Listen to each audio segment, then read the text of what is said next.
The big thing that I never thought of since I was wee was that I didn't want a 9-to-5 job, and to have a job like this, you're not sitting in an office 9 to 5 writing reports and that sort of thing. You're always out and about doing things. It's a different thing day to day that we do. Like so today I can be looking at the work that we've done over the winter and making sure that the volunteers are okay. Every day there might be a different problem comes along. There might be a storm and we need to fix the roads, or there may be sheep out in the neighbouring estate, we need to get them back. It's very difficult to plan a day.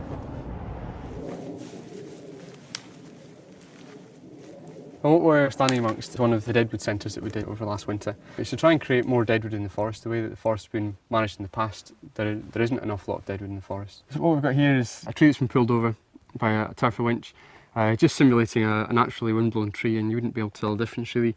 The purpose for doing this, as well as having the deadwood in the forest with the fallen tree, is to have the bare ground for capercaillie. If they've got the opportunity to come here and they can dust bathe here rather than going to a track, it helps them. I live in one of the flats of Forest Lodge. It's an old hunting lodge. We're in one of the flats there. There's volunteers that are in one of the flats as well, and then all the offices. So it's a very busy place. Living on site, and it has its pros and cons, as you can imagine. You don't really feel that you're ever off work. In the evening you tend to just go through or check your emails or things like that. If you wanted to, you could just be working all the time. My family enjoy being here tremendously. Bye, Jordan. Stepson Jordan, he loves the place and he's out and about helping whenever he can. It's a really unique place to live, and we all know that we're very lucky to be living here. It's fantastic, you can just roll out of bed and you're there, you're at work.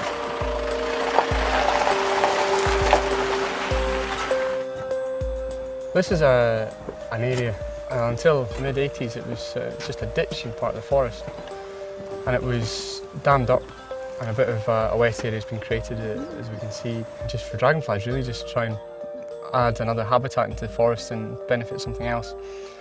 So since the mid-80s, and it's come away, it's looking fantastic. We've got all this nice horsetail in here for the dragonflies and damselflies.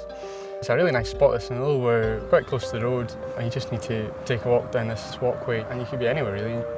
You come down here early in the morning, you really get the place to yourself, and the lights is always fantastic as well.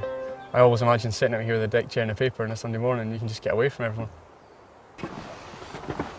The walkway took maybe 3-4 weeks at the most to build. It's projects like this that we tend to be given as a project, just we need a walkway here, just go away and do it, and we're given the freedom just to come up with a design and then just make sure it's okay and then just go ahead and do it. I feel passionate about the place, well not just Abernethy but the Cairngorms and the whole area, and being brought up in it. I know how lucky I am. I've done little bits and pieces working in national parks in South Africa and Tanzania and places, and fantastic experiences, and it's shown me what places around the world are like. And I think Abernethy and the Cairngorms has got to be the best place in the UK to work. This place is unique, and it's a very difficult place to leave.